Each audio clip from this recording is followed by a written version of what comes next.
Hello student,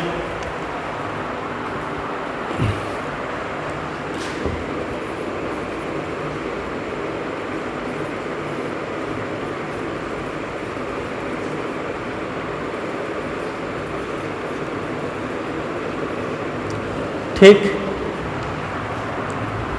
कक्षा 12 biology chapter 2, ठीक, इसका पार्ट 2 बना रहे हैं। ठीक, पहले पार्ट में हम आपको बता चुके थे कि किस प्रकार एक बीजांड की आंतरिक संरचना होती है।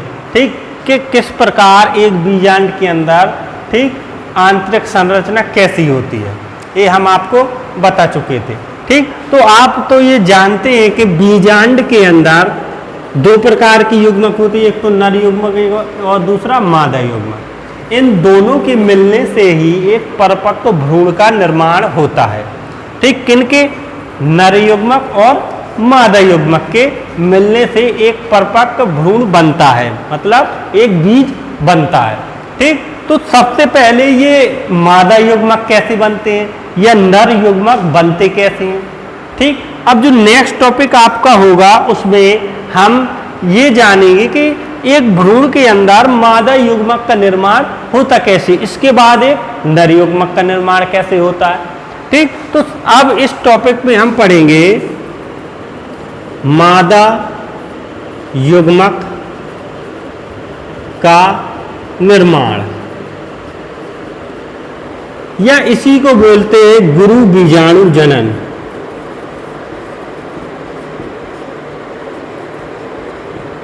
ठीक, इंग्लिश में इसी को बोलते हैं मेगास्पोरोसेल, मेगास्पोरोजेनेसिस, मतलब गुरु बीजाणुओं का निर्माण, मादा युग्मक का निर्माण, किसी भी नाम से आप इसको लिख सकते हैं। ठीक, तो सबसे पहले हम एक परिपक्व भ्रूण बनाएंगे। ठीक,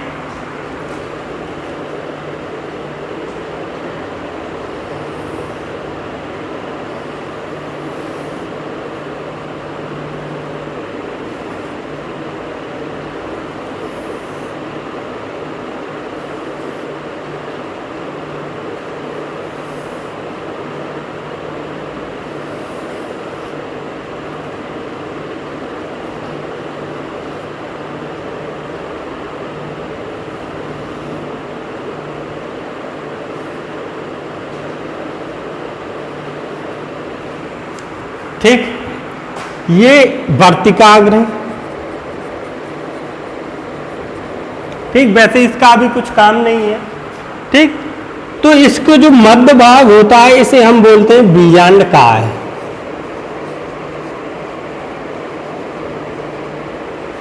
ठीक, बीजांडकाय के अंदर एक कोशिका होती है जिसे बोलते हैं अधस्तरी कोशिका।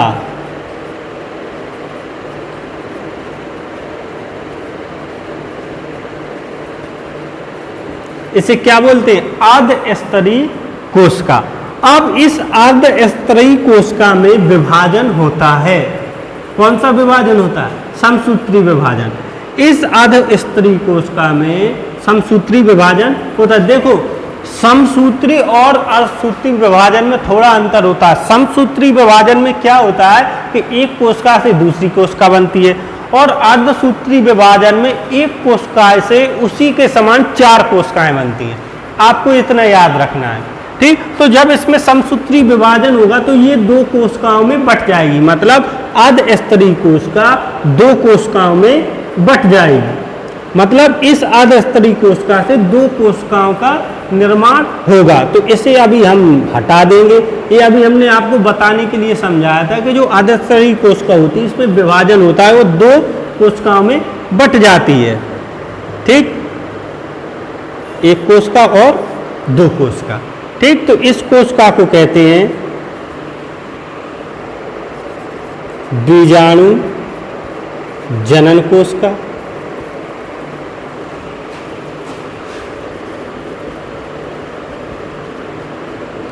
इस कोशिका को कहते हैं भित्ति कोशिका।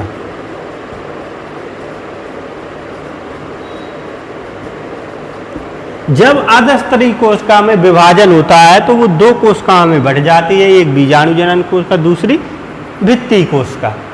ठीक, इतना आपको समझ में आ गया। ठीक, कि जब अधस्तरी कोशिका में विभाजन होता है तो अधस्तरी कोशिका दो कोशिकाओं में बट जाती है, पहली कोशिका बीजाणु जनन कोशिका तथा दूसरी कोशिका भित्ति कोशिका, इसमें बट गई। अब जो इसका नेक्स्ट लेवल आता है इधर बनाएंगे। ठीक, नेक्स्ट लेवल में हम भ्रूण की अकेली बीज इसकी संरचना के अकेली बनाएंगे, बीजांड की संरचना के लिए।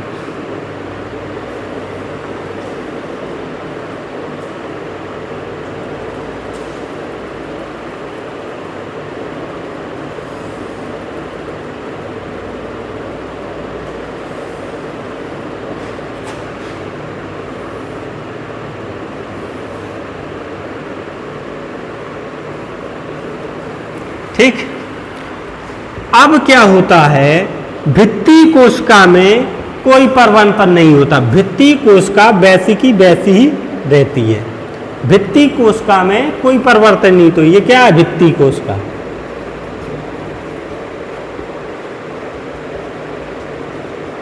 ठीक, इसमें कोई परिवर्तन नहीं होता।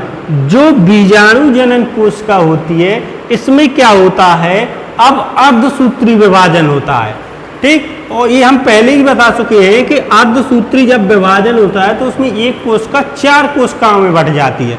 तो जब बीजाणु जनन कोशिका में अर्धसूत्री विभाजन हुआ तो ये चार कोशिकाओं में बट जाती है।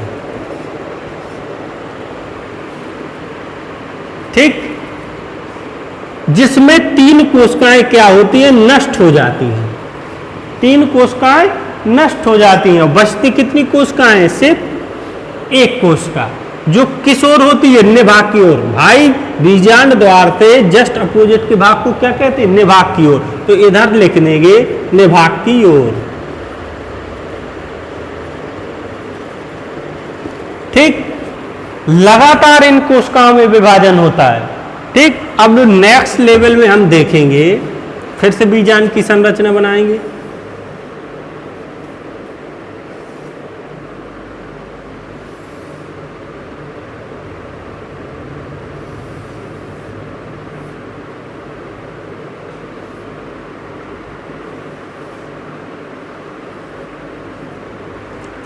ठीक, अब जब भित्ति कोशिका में कोई परिवर्तन नहीं हुआ, ठीक, और जो दूसरी कोशिका बची है, जब इसमें जो बीजाणु जनन कोशिका होती है इसमें अर्धसूत्री विभाजन हुआ तो ये तीन कोशिकाएं नष्ट हो गई। तो एक कोशिका कहाँ पहुंच गई, निभाग की ओर, और दूसरी कोशिका कहाँ की ओर, बीजांड द्वार की ओर। अब इन कोशिकाओं में फिर से क्या होगा, समसूत्री विभाजन होगा। इन कोशिकाओं में फिर से समसूत्री विभाजन होगा, और समसूत्री विभाजन में एक कोशिका दो कोशिका में बट जाती है। तो इसमें अगर समसूत्री विभाजन होता है तो ये दो कोशिकाओं में बन जाएगी, और इसमें भी समसूत्री विभाजन हुआ तो ये भी दो कोशिकाओं में बट जाती है। ठीक, अब फिर से इन दोनों कोशिकाओं में समसूत्री विभाजन होता है तो ये 8 कोशिकाओं में बट जाती हैं। ठीक,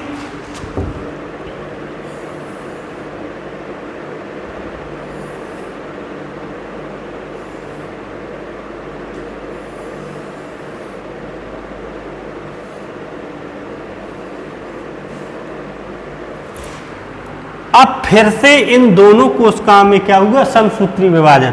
तो इसमें समसूत्री विभाजन हुआ तो ये दो में बन गई, इसमें हुआ तो ये दो कोशिकाओं में बट गई, इसमें हुआ तो ये दो कोशिकाओं में बट गई, इसमें हुआ तो ये दो कोशिकाओं में बट जाती है। ठीक, अब क्या होता है, 8 कोशिकाओं का निर्माण हो जाता है। ठीक, अब जो नेक्स्ट लेवल जो आता है,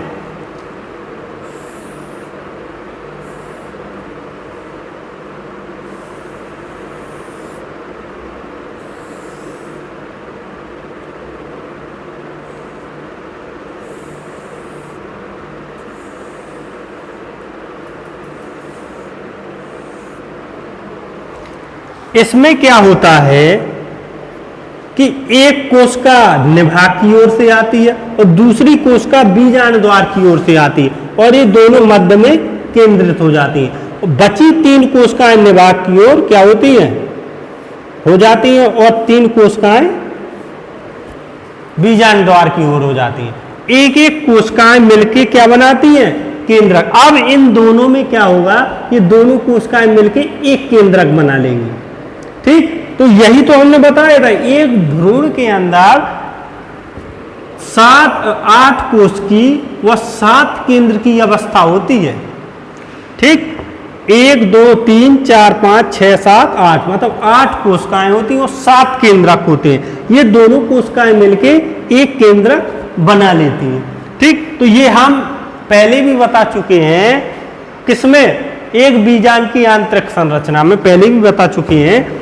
ठीक, कि एक बीजांड के अंदर 8 कोश की और 7 केंद्र की अवस्था होती है। ठीक, वो कैसे होती है, इस स्ट्रक्चर में हमने समझ लिया। मतलब एक कोशिका निभाग की ओर से आती है, दूसरी कोशिका बीजांड द्वार की ओर से आती है। अब ये कोशिका दोनों मिलकर एक केंद्रक बना लेंगी। ठीक, जब एक केंद्रक बन जाएगा तो केंद्रक हो जाएंगे 7 और कोशिकाएं हो जाएंगी 8। ठीक, तो इनको क्या कहते हैं, और ये होती हैं सहायक कोशिकाएं।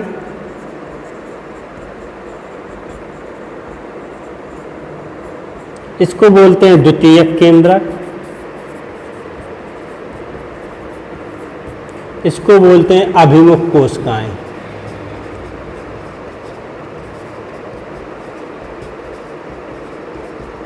और जो ये बीच में होती है यही होता है मादा युग्मक। ठीक, अब जो मादा युग्मक, ये मादा युग्मक होता है, यहां पर मादा युग्मक का निर्माण हो गया, इसकी हम बोल रहे मादा युग्मक, इसी को बोलते हैं एग सेल। ठीक, अब देखो, एक मिनट रुकना।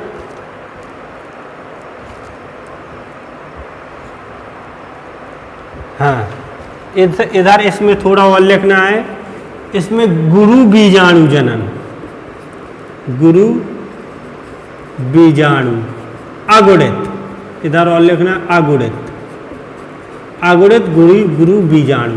जो एक बचता है ये अगुणित गुरु बीजाणु होता है। फिर इसमें क्या होता है, समसूत्री विभाजन होता है और 2 कोशिकाओं में बढ़ जाती। अब इसको अगुणित क्यों कहा, अब अगुणित तो होगा ही, क्योंकि इसमें क्रोमोसोम की संख्या क्या होती है, आदि। जो गुणसूत्र होते हैं वो आदि होते, आदि तो होंगे ही, क्योंकि अभी ये मादा युग्मक है। आदि कहां से आएंगी, नर भाग से आएंगी, जो परागकोश में उपस्थित रहते हैं। जब परागकण आएगा तो आदि गुणसूत्रों की संख्या उससे मिलेगी और आदि किससे मिलेगी, मादा युग्मक से। जब आदि मादा युग्मक से गुणसूत्र संख्या मिलेगी और आदि नर युग्मक से, तो ये परिपक्व भ्रूणकोश बन जाएगा। फिर उसमें गुणसूत्रों की संख्या क्या हो जाएगी, पूरी हो जाएगी, गुणित हो जाएगी। ठीक, तो ये स्ट्रक्चर आपको समझ में आ गया होगा, क्रम वाइज समझेंगे। ठीक, हाँ, इधर तक हो गया। एक बार और हम अच्छे से समझा देते हैं तो समझ लेना इसे। एक परिपक्व भ्रूणकोश, जब हम एक भ्रूणकोश की आंतरिक संरचना देखते हैं तो उसमें हमें बीजांड काय के अंदर एक कोशिका मिलती है। ठीक, बीजांड काय के अंदर एक कोशिका होती है जिसे अधस्तरी कोशिका कहते हैं। उस अधस्तरी कोशिका में समसूत्री विभाजन होता है और 2 कोशिकाओं में बट जाती है। पहली कोशिका को क्या कहते हैं, बीजाणु जनन कोशिका, दूसरी कोशिका को वित्तीय कोशिका कहते हैं। नेक्स्ट स्टेप में अब क्या होता है, बीजाणु जनन कोशिका में अर्धसूत्री विभाजन होता है, वित्तीय कोशिका में कुछ नहीं होता, वो वैसे ही पड़ी रहती है। बीजाणु जनन कोशिका में अर्धसूत्री विभाजन होता है और 4 प्रकार की कोशिकाएं बनती हैं। वित्तीय कोशिका वैसी बनी रहती है, 4 प्रकार की कोशिकाएं बन गई, जिनमें 3 कोशिकाएं क्या होती हैं, नष्ट हो जाती हैं। ठीक, 3 कोशिकाएं कैसी, नष्ट हो जाती हैं, नष्ट हो जाती हैं तो इनको हटा दिया। अब इस प्रकार गुरु बीजाणु, अगुणित गुरु बीजाणु कोशिका बनती है ये। ठीक, अगुणित क्यों कहते हैं, क्योंकि इसमें गुणसूत्रों की संख्या आदि होती है। आदि गुणसूत्रों की संख्या नर भाग से आएगी और आदि मादा भाग से, तो पूरे गुणसूत्र बन जाएंगे। ठीक, अगुणित गुरु बीजाणु में क्या होता है, फिर समसूत्री विभाजन होता है और अगुणित बीजाणु जनन कोशिका 2 कोशिका बनाती है। ठीक, यहां पर जो भित्ति कोशिका होती है ये भी 2 कोशिका बनाती है, इसमें भी विभाजन होता है। अब यहाँ पर कितनी कोशिकाएं होंगी, 4 कोशिकाएं होंगी। अब इसमें फिर से समसूत्री विभाजन होता है और 8 कोशिकाएं बनती हैं। इनमें से एक कोशिका निभाग की ओर से तथा एक कोशिका बीजांड द्वार की ओर से मध्य में केंद्रित हो जाती है और ये मिलकर एक केंद्रक बनाती है। इस प्रकार एक बीजांड के अंदर 8 कोश की और 7 केंद्र की अवस्था होती है, क्योंकि ये मिलकर एक केंद्रक बना लेंगी। तो कितने, 7 केंद्रक हो गए और अलग अलग कोशिकाएं, तो ये 8 कोश की अवस्था हो गई। ठीक, इतना आपको समझ में आ गया, तो ये आप बना सकते हो। इसमें आपको लिखना है, तो हम बोलते जाएंगे और आपको लिखते जाना है। ठीक,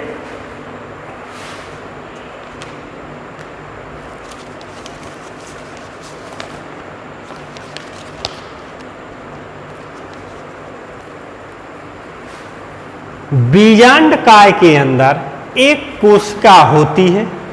बीजांड काय के अंदर एक कोशिका होती है जिसे अधस्तरी कोशिका कहते हैं, जिसे अधस्तरी कोशिका कहते हैं।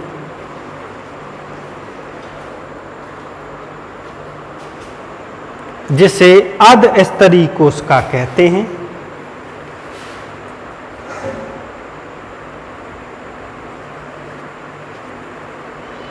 यह कोशिका विभाजित होकर 2 कोशिकाएं बनाती है। यह कोशिका विभाजित होकर 2 कोशिकाएं बनाती है। यह कोशिका विभाजित होकर 2 कोशिकाएं बनाती है।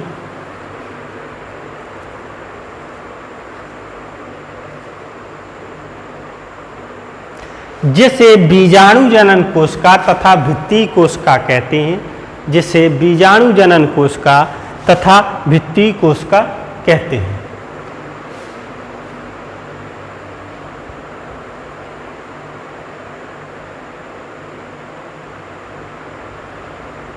भित्ति कोशिका में कोई परिवर्तन नहीं होता है।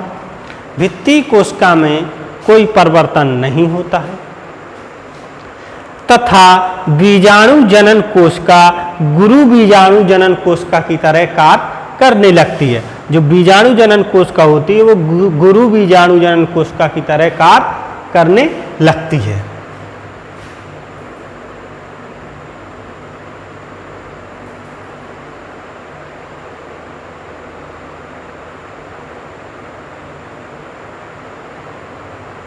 अब बीजाणु जनन कोशिका में अर्धसूत्री विभाजन होता है।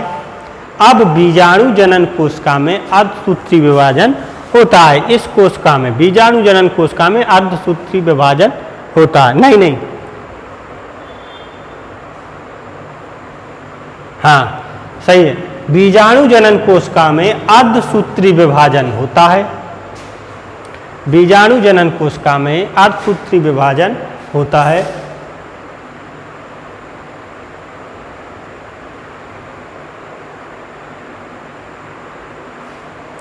जिसके कारण बीजाणु जनन कोशिका 4 कोशिकाएं बना लेती है।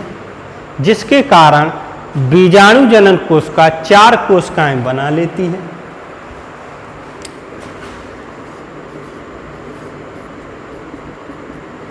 बीजाणु जनन कोशिका 4 कोशिकाएं बना लेती है।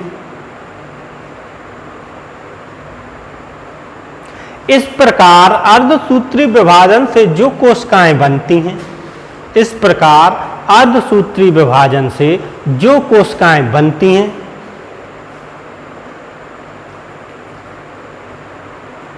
वो अगुणित होती हैं। वो अगुणित होती हैं। अगुणित के आगे कोष्टक में लिख लेना क्रोमोसोम की संख्या आधी या आधी क्रोमोसोम की संख्या। कोष्टक में आप लिख लेना ताकि बाद में आपको याद बना रहे।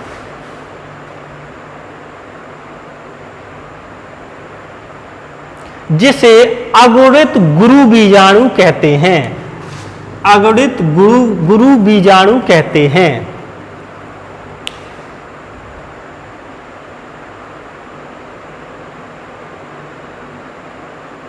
जिनमें से 3 कोशिकाएं नष्ट हो जाती हैं, जिनमें से 3 कोशिकाएं नष्ट हो जाती हैं।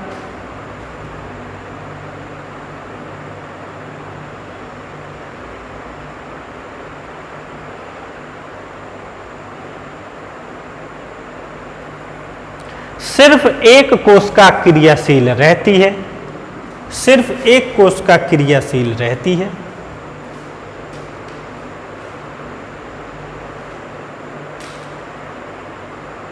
क्रियाशील गुरु बीजाणु धीरे धीरे वृद्धि करता है, क्रियाशील गुरु बीजाणु धीरे धीरे वृद्धि करता है।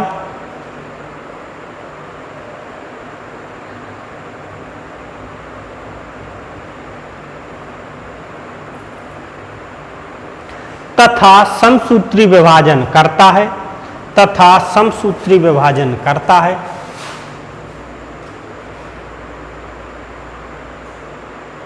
और 2 कोशिकाएं बनाता है, और 2 कोशिकाएं बनाता है।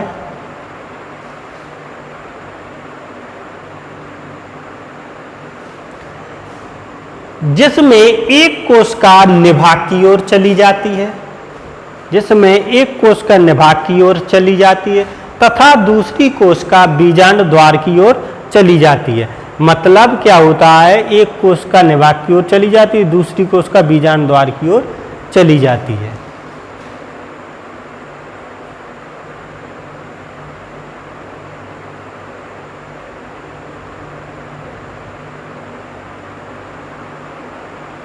फिर ये दोनों कोशिकाएं विभाजित होकर, देखो विभाजित होकर मतलब इनमें समसूत्री विभाजन ही हुआ है, ठीक। फिर ये दोनों कोशिकाएं विभाजित होकर ये दोनों कोशिकाएं विभाजित होकर 4 कोशिकाएं बनाती हैं। मतलब ये विभाजित हुई, एक बनी, ये विभाजित हुई, एक और बनी, तो मतलब 4 हो गई। इधर विभाजित हुई तो इधर एक बनी, इधर विभाजित हुई तो इधर एक बनी, तो मतलब ये दोनों कोशिकाएं 4 कोशिकाएं बना लेती हैं।